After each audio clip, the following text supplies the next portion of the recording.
Ketika kepercayaan publik mulai menurun, ketika hukum dipertanyakan, dan ketika masa depan demokrasi menjadi perdebatan, satu suara kembali mengguncang ruang publik. Rocky Gerung berbicara tanpa basa-basi. Kritiknya tajam, pertanyaannya menusuk, dan pesannya mengundang perenungan. Inilah diskusi yang sedang ramai diperbincangkan. Maju dikit, sambil menjawab pertanyaan saya, kira-kira kenapa pemerintah tidak menyelesaikan itu? Atau tidak meneruskan yang ketika itu diapresiasi oleh publik?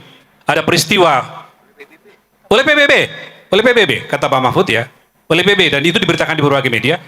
Semanggi 1, Semanggi 2, korban Trisakti segala macam, nggak ada bau-baunya sekarang. Silakan Mas Amir, dijelaskan pada kita. Iya, terima kasih Mas Rizal. Selamat malam, saudara semua sekalian. Ini pertanyaannya sangat berat nih. Pertama saya mau katakan, karena Menko-nya bukan Pak Mahfud lagi itu. Jadi, saya ini kan di Komnas HAM 2017 sampai 2022 menghadapi 2 Menko.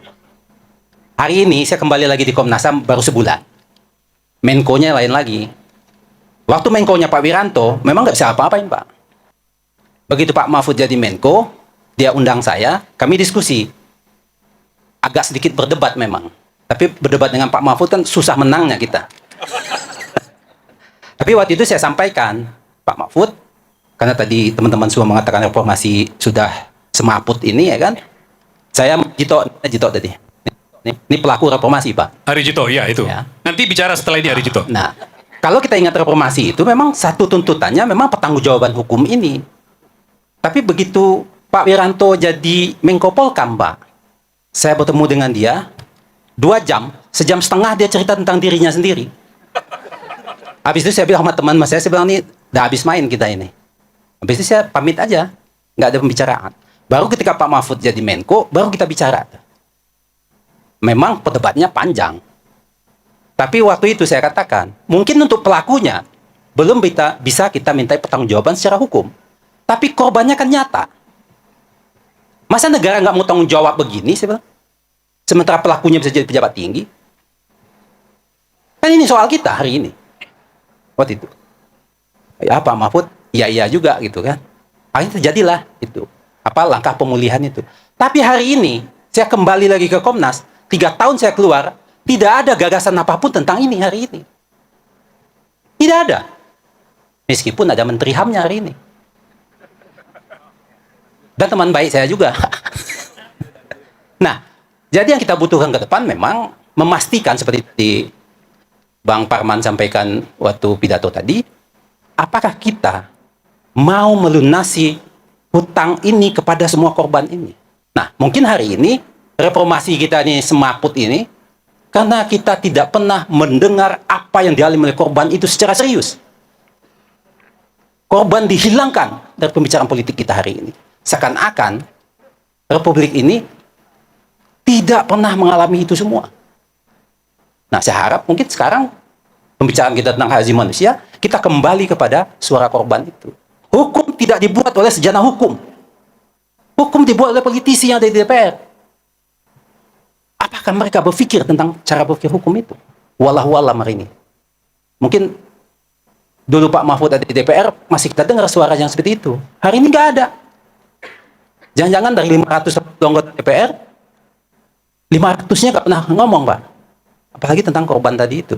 Nah, kalau saya itu seperti itu kondisi hari ini. Sehingga Komnas ini pun ada dan tiada jadinya. Karena semua produk perintah undang-undang kepada Komnas sudah dilaksanakan, dimentahkan semua. Bayangkan, undang-undang yang membuat DPR. Tidak jalan nih undang-undang 20 tahun tidak jalan. DPR-nya ada protes, Pak. Terima kasih, Mas Rizal. Baik, terima kasih tambahannya. Saya berharap ini lebih konkret masukan itu bagi pemerintah. Karena sekarang pemerintah punya Menteri HAM, bukan? Kementerian HAM. Dulu nggak ada kan Pak Kementerian HAM ya? Dulu di bawah Menteri, ya sebelumnya Menteri HAM ada Wakil Menteri HAM. Jadi kita tunggu ya gugatan malam ini kepada HAM untuk penyelesaian HAM berat. Mumpung mic-nya di sana, saya pengen Mas Ari Jito untuk tampil sekarang di floor sana. Kita sandangkan dia sebagai orang yang mewakili kira-kira mahasiswa 98, saksi dan pelaku sekaligus sejarah reformasi. Kalau Mas Ari 98 tampil dengan heroik, ada banyak korban, ada muncul pahlawan, Anda adalah bagian dari pahlawan itu, lalu datang 38 tahun kemudian, hari ini, Apa komentar Anda, pandangan Anda pada negeri ini setelah 28 tahun reformasi?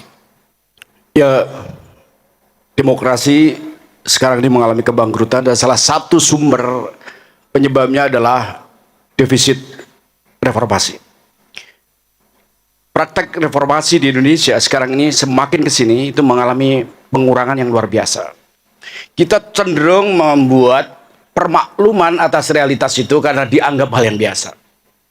Ketidakadilan adalah praktek yang sekali lagi tidak hanya dialami oleh teman-teman yang misalnya diteror kelas menengah, tapi praktek-praktek hukum dan politik itu terjadi di masyarakat bawah. Penguasa ini terlalu underestimate pada rakyat. Praktek ini yang saya ingin tekankan buat kita semua bahwa kampus pun sekarang dilakukan depolitisasi. Praktek-praktek ini terlihat dari cara kampus diperlakukan, mulai dari pengurangan budget, terus kemudian dipaksa untuk bertarung negeri maupun swasta, perebutan mahasiswa dan seterusnya. Saya mau usul kita harus melakukan repolitisasi demokrasi. Hukum itu penting sebagai salah satu pilar untuk mengawal reformasi dan demokrasi. Tetapi yurisdiksi dan proses terlalu dominannya hukum di dalam membaca politik, dan hukum tadi diibaratkan hanya sekedar dijadikan justifikasi, maka keadilan tidak datang. Politik kita itu terlalu juga disimplifikasi dengan cara-cara teknokrasi. Saya tadi sempat menyampaikan kepada Pak Mahfud apa yang rusak dari politik kita gitu. Politik kita itu kehilangan ideologi. Saudara tahu persis bahwa krisis ini sebetulnya terjadi secara sistematis dalam dunia politik, tetapi begitu mudah dimaklumi. Kita udah berlangsung nih lebih dari 1 dekade ini krisis politik. Dinasti politik, oligarki, kartel, dan seterusnya dimaklumi sebagai peristiwa hal yang biasa. Dan hari ini juga makin mengerucut bahwa krisis ekonomi ketemu krisis politik. Itu adalah penanda bagi buat kita semua menerjemahkan ulang tentang reformasi. Saya rasa tidak bisa kita mentolerir dengan cara-cara sifatnya administratif. Hari ini banyak orang desa mengeluh, saya kebetulan memiliki studi dan perhatian soal politik desa. Dana desa sekarang makin mengecil. Terus kemudian dana pendidikan juga makin mengecil. Saya rasa jika proses ini terus-menerus, maka kebangkrutan demokrasi ini dianggap hal yang biasa. Menurut saya, kita harus juga ingatkan kembali, ruang masyarakat sipil sebetulnya kesempatannya makin terbuka jika kita memanfaatkan teknologi, informasi, dan ruang kebebasan ini harus diisi dengan memastikan ada agenda roadmap yang jelas untuk memastikan reformasi bisa berjalan. Tanpa itu tidak akan pernah, dan kita harus evolusi. Kita tidak boleh sekedar berhenti logika kata-kata yang hanya sekedar mengalirkan. Faktanya terjadi penindasan dan praktek. Penindasan itu terjadi di bawah. Usul saya, perguruan tinggi harus merumuskan agar dilakukan repolitisasi demokrasi. Kembalikan demokrasi pada ranah politik. Politik adalah keterampilan orang untuk mempengaruhi kekuasaan, mengontrol kekuasaan. Hari ini tidak pernah ada apa yang disebut dengan oposisi. Semuanya dibungkam. Tapi apakah kita memaklumi, diam, semata-mata melihat itu? Tidak. Ada banyak kasus no viral, no justice.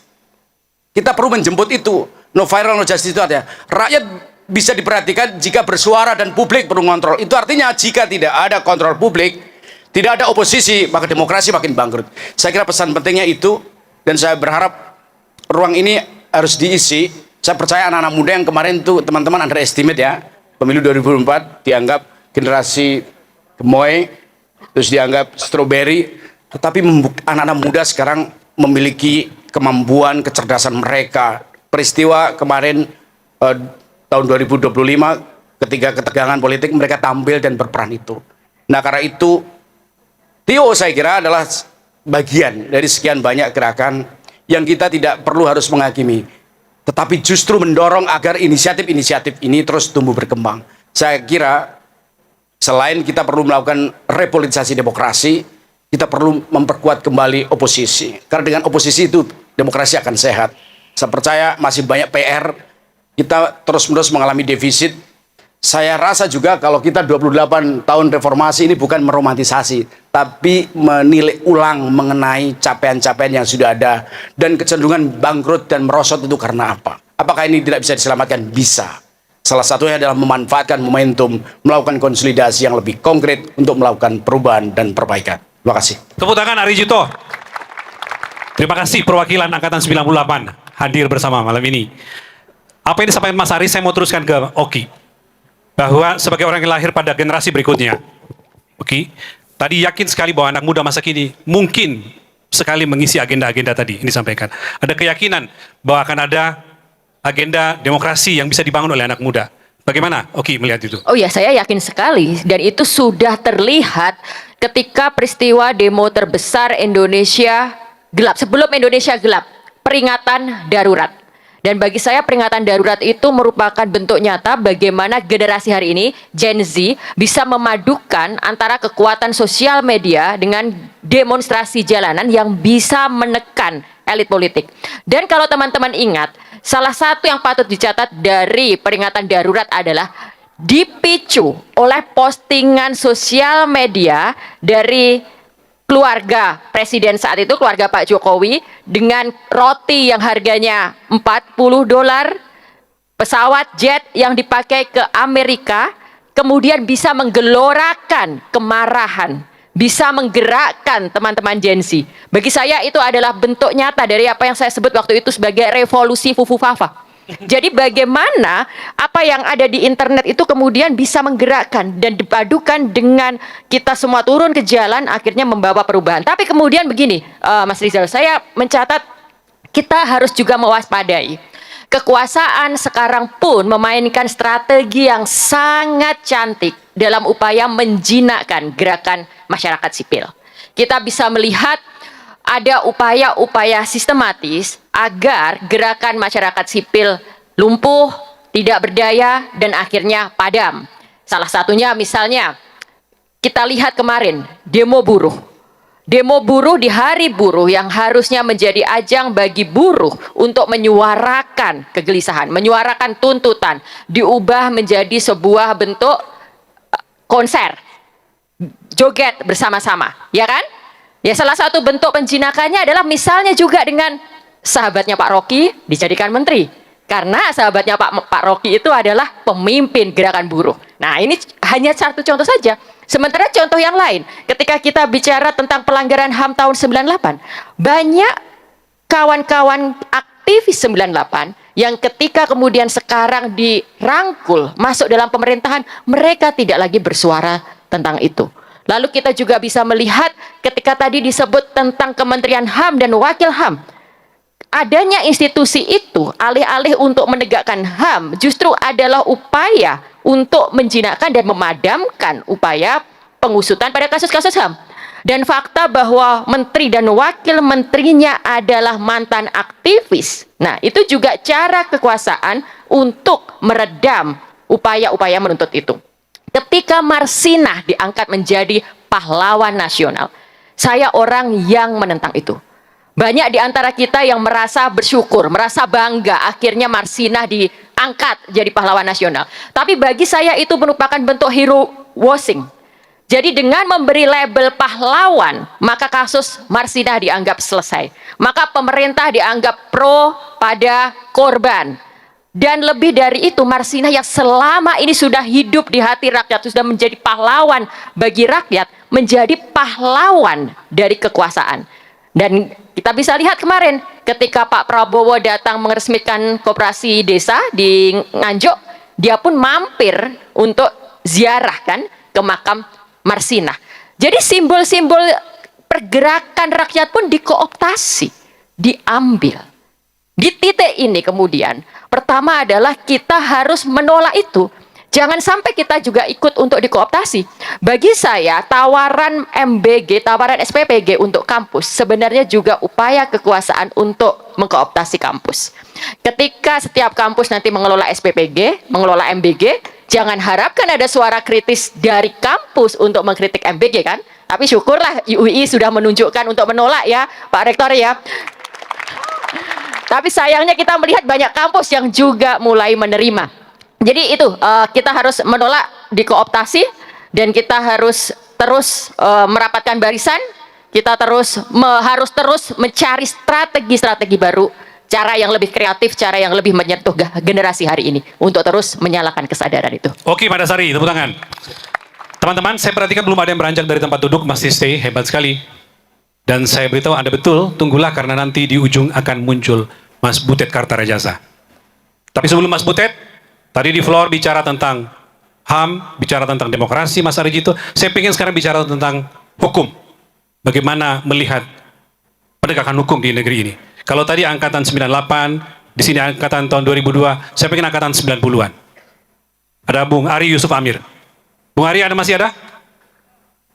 Siap. Ari masih ada? Pengacaranya Tom Lembong dan Nadiem Makarim. Ari mewakili angkatan 90-an, saya tahu. Saya minta Anda untuk memberikan tanggapan kritis tentang penegakan hukum, merefer agenda reformasi tentang supremasi hukum. Silakan Ari. Baik, terima kasih. Pertama-tama saya agak kaget hadir di acara ini. Kok berani banget ya? Ini luar biasa nih. Saya pikir udah nggak ada lagi yang berani di negara ini. Rupanya masih banyak yang berani di sini. Kawan-kawan sekalian, saya mungkin akan mencoba masuk di dunia praktisi. Kondisi hukum kita di lapangan. Saat ini katanya lagi pemberantasan korupsi. Dan katanya kawan-kawan aparat penegak hukum lagi menegakkan hukumnya. Tapi kok di lapangan nggak ada ya? Itu duit yang dipajang-pajang itu benar nggak sih? Yang katanya telah menyelamatkan triliunan negara, benar nggak itu? Saya mencoba berpikir secara sederhana saja. Itu Satgas apa tuh? PKPH apa tuh namanya Satgas itu? Itu kan menyintai kita hutan-hutan yang ada. Awalnya sih saya pikir bagus ya. Itu memang banyak dulu, zaman-zaman dulu itu pengusaha-pengusaha kita yang nakal. Itu betul. Saya akuin itu. Memang harus ditertibkan. Tapi di perjalanan itu main cita-cita aja, nggak pakai hukum-hukum lagi. Lalu dipasangin patok, lalu disita. Kan yang disita ini kan hutan, masih berbentuk aset. Kok tiba-tiba bisa jadi duit tuh? Itu duit dari mana tuh? Duit yang triliunan itu dari mana? Kita juga bingung. Tapi Menteri Keuangan kita mengakui bahwa itu menambah aset kita, uangnya. Tapi oke lah, kita lupakan itu, walaupun saya masih bingung tuh duit dari mana. Di dalam pengadilan kita, terasa sekali bahwa aparat penegak hukum kita takut untuk menegakkan keadilan. Tadi Bung Rocky mengatakan hanya undang-undang, bukan hukum. Karena ketika kita bicara hukum, maka ada nurani keadilan di sana. Nah, di lapangan ini menjadi tidak ada. Kasus-kasus yang kebetulan saya pegang seperti kasus Tom Lembong, kita juga dengar kasusnya Ira, sekarang kasusnya Nadiem. Ini masalah buat kita. Seandainya penegakan hukumnya seperti ini, maka hancurlah negara hukum kita. Bagaimana bukti-bukti di persidangan tidak pernah ada, tapi muncul narasi-narasi seakan-akan itu ada. Jadi kalau ini kita biarkan, ini mengerikan sekali. Penegakan hukum kita yang serampangan dan membahayakan ini akan menghancurkan negara hukum kita dan kita tidak akan pernah dapat keadilan. Mungkin itu saja dari saya. Terima kasih. Tepuk tangan buat Ari. Dari floor saya kira saya kembalikan dulu ke Pak Mahfud, lalu nanti Bung Rocky, dan nanti kita persilah masing-masing memberikan pernyataan terakhir sebelum nanti ditutup oleh Mas Butet Kartarajasa. Pak Mahfud silakan Pak. Saya kira saya dan Mas Ari Yusuf Amir tadi ya saling menggarisbawahi. Tadi saya katakan ini negara kita ini ya terancam untuk menjadi negara gagal, bahkan mungkin mudah-mudahan itu tidak terjadi. Mungkin ya hancur gitu, berantakan lah sebagai sebuah negara yang berdaulat dan mempunyai hukum yang efektif. Sama itu pengalaman Ari Yusuf Amir di lapangan itu begitu. Pengadilannya seperti sandiwara, seperti sudah di setel semuanya gitu, sehingga kita lalu sebenarnya sudah mulai masuk ke arah disobedience sekarang, bukan hanya distrust. Kalau distrust saya kira sudah cukup meluas, ya. Tetapi disobedience sudah mulai muncul di mana-mana dalam bentuk perlawanan terbuka terhadap proses-proses peradilan. Nah, ini yang berbahaya kalau orang terus membangkang terhadap putusan pengadilan. Lalu apa yang bisa mengendalikan kehidupan kita sebagai bangsa kalau hukum sudah tidak bisa lagi mengatur atau menjamin ketertiban kita di dalam hidup bernegara? Oleh sebab itu yaitu perlu kita ini semua sekarang mari kembali ke ya dulu tadi Mas Rocky bilang seharusnya kan revolusi tapi diperhalus menjadi reformasi. Ya sih itu yang disepakati, mari reformasi gitu. Karena dulu orang agak takut kalau revolusi itu bisa hancur. Tapi kalau evolusi tidak ada gunanya katanya. Maka kita pilih reformasi kan gitu. Dan reformasi kalau dilaksanakan sesuai amanat-amanatnya itu ya bisa maju sebenarnya. Tapi sekarang terjadi kemunduran kembali ke cara-cara yang dulu, terutama cara berhukum menurut saya sudah kembali seperti dulu lagi. Hukum positivistik, instrumentalistik itu sekarang sedang menggila di mana-mana gitu. Itu aja Mas dari saya. Itu pernyataan di akhir saya kira dari Pak Mahfud. Saya lanjut ke Bung Rocky. Tadi Pak Mahfud mengatakan kita harus terus meneruskan reformasi. Tapi lalu tadi Mas Ari Juto mengatakan sekarang terjadi pertemuan antara krisis politik dengan krisis ekonomi kalau nggak salah. Gimana kita masuk ke era sekarang menangani itu, Mas Rocky? Kita bikin analisis dan kita ucapkan ulang apa yang ada di koran hari-hari. Ngapain coba? Bosen saya dengar itu. Semua ada di koran. Intinya kita menyesalkan kenapa gagasan awal revolusi itu dibatalkan oleh keraguan-raguan kita untuk melangkah satu kali dari sistem otoriter pergi pada demokrasi. Kan itu. Jadi ada fiksasi di kepala kita. Apa yang mendorong kita? Nggak ada. Ya oposisi. Iya oposisi artinya berdiri di kiri. Dan nggak ada yang mau berdiri di kiri. You duel dengan argumen tuh. Coba bikin blok politik kiri coba. Takut. Baca Tan Malaka. Masuk kafe pakai La Sportiva. Padahal nggak pernah naik gunung. Pamer-pamer La Sportiva. Akibatnya kafenya dikasih pasir, kerikil supaya kelihatannya itu sepatunya berguna kan. Jadi mental block itu ada di kita itu. Sejarawan, analis politik mengucapkan ulang apa yang ada di koran. Marah ke segala arah artinya marah tanpa arah. Kalau mau marah bikin blok politik kiri. Baik, kita ketemu malam ini paling tidak untuk menyatukan keresahan, menyatukan kegelisahan, menyatukan bahwa Indonesia ini harus diselamatkan. Dengan kata lain, sudah tidak ada harapan dengan pemerintah. Kita sudah tidak bisa lagi, sudah hampir 2 tahun, belum ada tanda-tanda di semua aspek membaik. Hukum makin otoriter, disalahgunakan, dimanipulasi, ekonomi ambruk, kehidupan sosial saya lihat juga tidak makin kohesif, makin tertata gitu ya.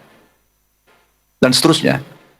Lalu kita berkumpul hari ini karena kita masih punya harapan agar Indonesia ini kita selamatkan dari situasi ini. Oleh sebab itu, ya kita bukan sia-sia untuk bertemu dalam satu forum kecil atau besar, dimanapun. Karena ini kita sedang mengakumulasikan, meninggikan kapital untuk melakukan kalkulasi-kalkulasi bagi kepentingan membangun Indonesia yang lebih baik. Apakah bentuknya revolusi atau kata Rocky tadi melakukan ya bikin blok oposisi. Ya sekarang ini barangkali kita ini sebetulnya secara tidak sadar meskipun tidak dideklarasikan kita sedang membangun blok itu. Geser sekarang ke Tio. Silakan Tio.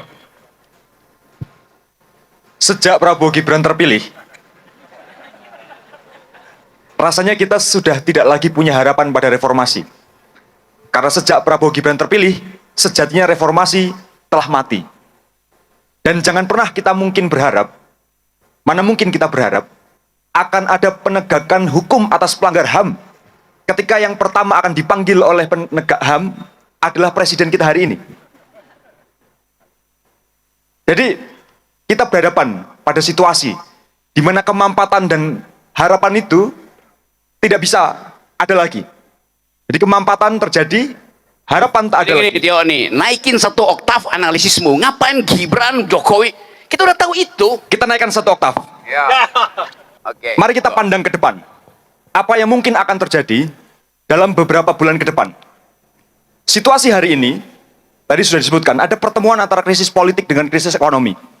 Krisis politik itu ditandai dengan pemilu tidak demokratis, lembaga negara yang tidak berfungsi sebagaimana mestinya, sekaligus ketidakpercayaan publik pada pengelola negara. Dan itu semua sudah terjadi. Kita menunggu satu hal untuk sampai pada puncaknya, yaitu krisis ekonomi. Kita sudah rasakan bahwa krisis ekonomi sudah masuk pada fase takbiratul ihram. Sudah masuk pada rakaat pertama, ditandai dengan dolar yang naik, yang tidak dipahami oleh negara, pengelola negara, bahwa itu adalah tanda-tanda betapa gagalnya ia dalam mengelola ekonomi kita. Prabowo boleh bangga pada MBG, tapi kita cek fakta di lapangan bahwa ide soal MBG tidak pernah terjadi hari ini. Ide soal multiplier effect tidak terjadi hari ini. Saya rasa momentum kita untuk menyempurnakan gerakan ada di depan mata. Dan itu memang dimulai dari pengkonsolidasian ide kita tentang kenapa perubahan itu harus ada. Kerusakan yang telah diciptakan oleh Soeharto dalam 32 tahun, itu dikalahkan oleh Jokowi dalam 10 tahun. Kerusakan yang diciptakan oleh Jokowi dalam 10 tahun, itu dikalahkan oleh Prabowo dalam 1 tahun. Kita semua pernah lakukan kesalahan. Memilih pemimpin bodoh adalah kesalahan, tapi membiarkannya terus berkuasa adalah kebodohan. Jadi kapan kita hentikan Prabowo Gibran? Terima kasih. Tepuk tangan Tio Hardianto. Oki, terakhir. Oke, terima kasih.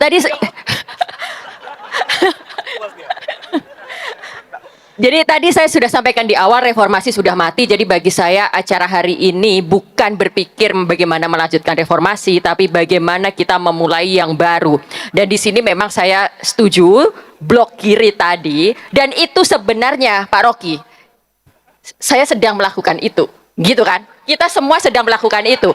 Dari berbagai daerah saya datang ke kabupaten-kabupaten, kota kecil, dari kota ke kota, ketemu anak muda, diskusi, membangun argumentasi, berpikir, berpolitik dengan argumentasi, kata Pak Rocky. Tapi kita harus memulai gitu. Jadi Pak Rocky yang tadi disampaikan Pak Rocky, masalahnya adalah dia tidak memberitahu kita mulainya dari mana gitu kan. Membentuk blok kirinya itu mulainya dari mana nih. Kalau dari saya yang paling konkret adalah sekarang saya sedang bekerja membangun itu melalui kerja-kerja kebudayaan. Saya datang ke berbagai daerah, saya bertemu dengan anak-anak muda, saya datang ke teman-teman kita yang ditangkap polisi, ribuan orang itu dijadikan tersangka karena demonstrasi, kita bantu, kita advokasi, lalu kita ajak semuanya untuk bersama-sama. Saya tidak lagi berpikir soal menurunkan Prabowo Gibran, tapi saya berpikir paling tidak di pemilu mendatang kita tidak akan jatuh ke lubang yang sama.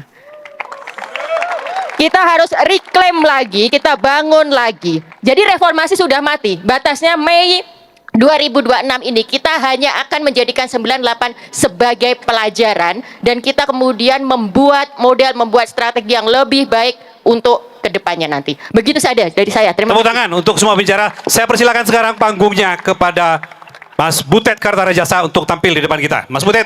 Namanya Butet Kiri Rajasa. Saya itu nunggu-nunggu kapan Rocky memberi komando revolusi. Cangkeman tok. Asu. Saya tidak akan main monolog. Karena itu kalau main monolog kan mengingatkan 98 ya.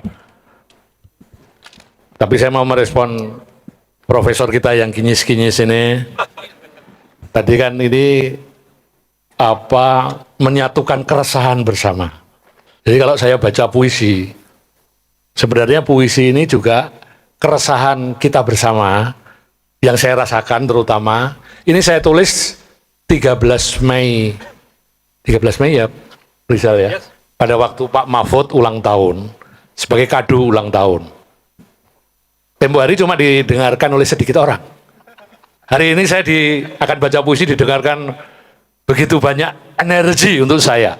Jadi semakin mantap kalau nanti Rocky sudah mengkomando revolusi, puisi ini menyempurnakan keresahan kita bersama. Revolusi. Jadi puisi ini judulnya Puisi Jika. Jika hanya kejahatan yang menggumpal dalam pikiran, maka setiap hembusan nafasku adalah pisau yang membunuh segala makhluk.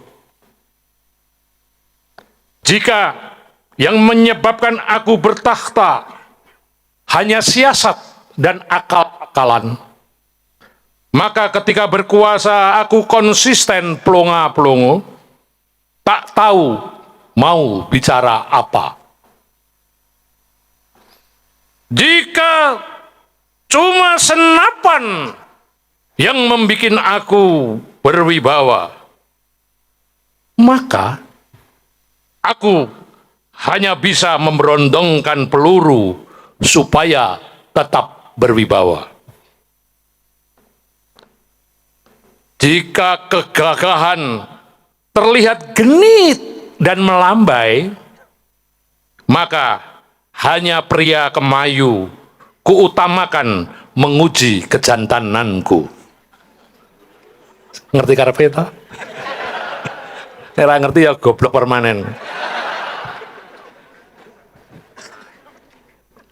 Jika terlalu lama digigit kelaparan karena tiada ruang dan kesempatan perampokan, maka kuciptakan ruang-ruang supaya mereka mudah lakukan penjarahan. Jika aku senantiasa dahaga tambang nikel, tambang timah, dan batu bara, maka ku rancang undang-undang yang bikin kenyang makan aneka tambang mineral dan semua pertambangan.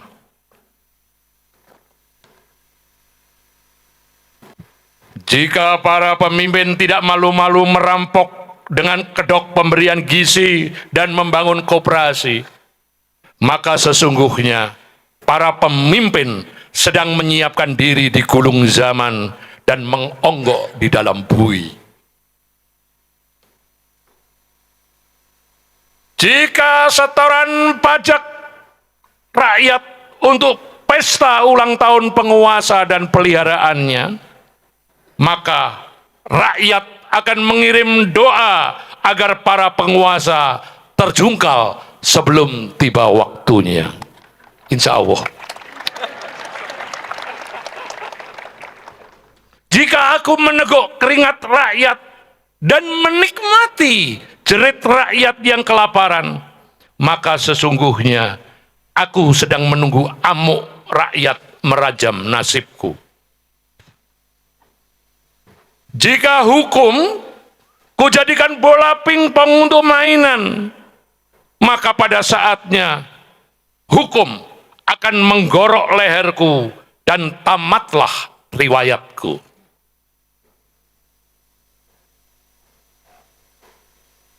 Jika atas nama kekuasaan aku membungkam kebebasan berpikir dan berpendapat, maka aku akan sirna diserang suara-suara bisu yang cerdas dan mematikan. Dan itu adalah suara kalian semua. Jika pendidikan kuhancur leburkan karena dana pendidikan kusiapkan untuk bikin tai, maka orang-orang pintar di masa depan akan melumatkan aku ke dalam septic tank sebagai tinja. Jika aku mencuri berkedok koperasi, maka ketika topengku terbuka, tampak wajahku penuh darah dan nanah. Yogyakarta, 13 Mei 2026. Jadi ini dibaca pas ulang tahun Pak Mahfud, saya bisa rada tenang. Karena mendadak kan saya akan merasa GR dibackingi Pak Mahfud. Sekarang saya bicara di kampus UII. Nah, paling tidak kalau ada apa-apa dengan saya, lawyer-lawyer alumni UII jadi pembela saya gratisan. Oke, Prof, selamat ya. Oke, terima kasih. Puisinya tetap saya bawa pulang aja karena ini nanti pas aksi Kemisan tanggal 23 Mei di titik 0 akan saya bacakan lagi bersama kawan-kawan aksi Kemisan. Terima kasih, sampai ketemu.